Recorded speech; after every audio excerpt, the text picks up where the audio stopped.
kinumpirma ng Israeli government na mag-aabot sila ng tulong sa pamilya nga niya, no?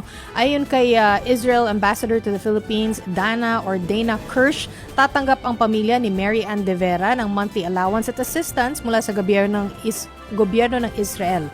Hindi pa rin nga humuhupa ang tensyon sa Middle East. Sa Saudi Arabia, nagpakawala ng drone strike ang Iran sa isang oil refinery na naging dahilan ng sunog sa naturang pasilidad.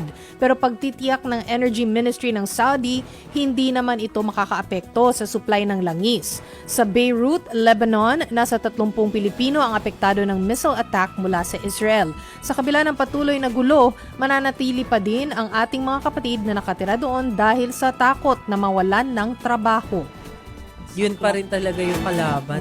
Kasi uwi ka nga dito, wala ka namang source of income. Oo, nalala ko dati, di ba, mga kinausap natin ng mga OFW at mga pinag-i-interview. Kapag ganyan, may panganib doon, tatanungin mo sila, mas pipiliin pa rin. Marami sa kanila, pipiliin pa rin magstay doon. Kasi ano daw ang gagawin nila pag nandito? Anong papakain nila sa mga pamilya nila? Breadwinners yung mga nandun. Siyempre. Oo. Okay. So mga kapatid, again, dahil sinabi nila, pag protracted, sinasabi parang hahaba pa, di ba? Yeah. So, yun yung sinasabi, Amerika mismo nagsasabi niya, no? So, tayo, mabutit may paghahanda ang gobyerno kahit pa paano. Kasi iniisip ko talaga, parang ang lapit na natin sa $80, $80 per barrel na yan. Medyo nandun na tayo sa level na parang kailangan talaga pinaghahandaan natin yung impact yan sa atin. Kanina ma-share ko lang, nagpa-gasolina ang ating crew cab. Pauwi dito, ang haba ng pila. Natatakot kasi mga tao. Natatakot sila na baka mamaya dumire-diretso doon. Alam mo, kasi hindi natin alam kung hanggang gaano katagal itong increase. Big time itong today. Diba? Tuesday. Big time yung inepekto kanina. So isipin mo kung meron pang mas tataas dyan. Ako po. So kaya... I'm sure kagabi mas marami. I'm sure. So mga kapatid ano pa nga ba magagawa natin? Talagang tayo nagmamasid lang. Sana ay matapos na ito.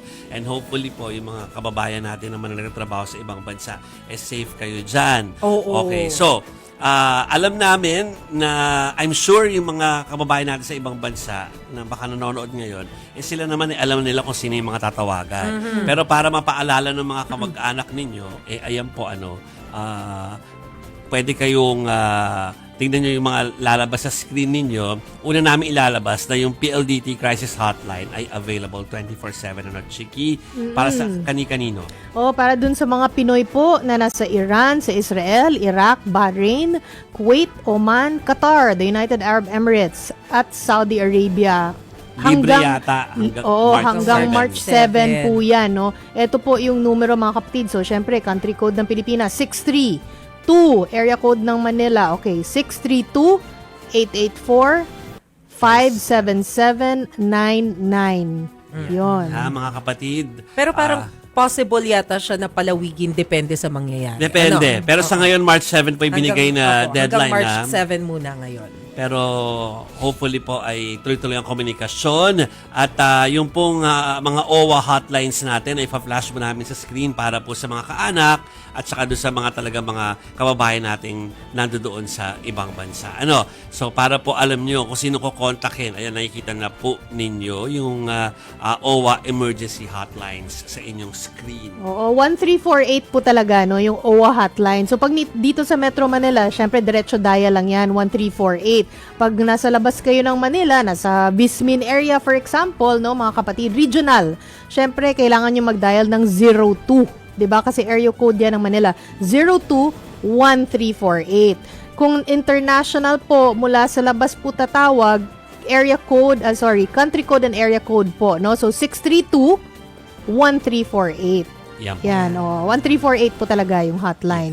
Para mailikas kayo kung kailangan ilikas. Yung iba daw kasi ng mga Pinoy natin, sinasabi ng TMW na ang ginagawa, kung halimbawa nakikita na nandun sila sa medyo danger zone, ililipat sila dun sa mga hotel, nakikipag-coordinate daw sila dun sa mga hotels na may malapit na bomb shelter.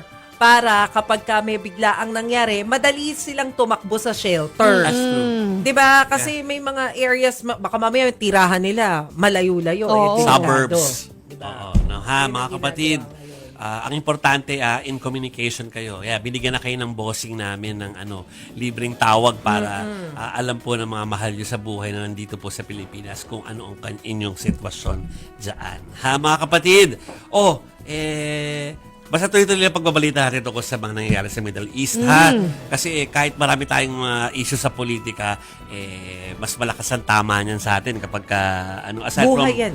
buhay ng mga kababayan natin na nandoon, yung epekto sa ekonomiya natin. So we'll keep you posted dyan, mga kapatid.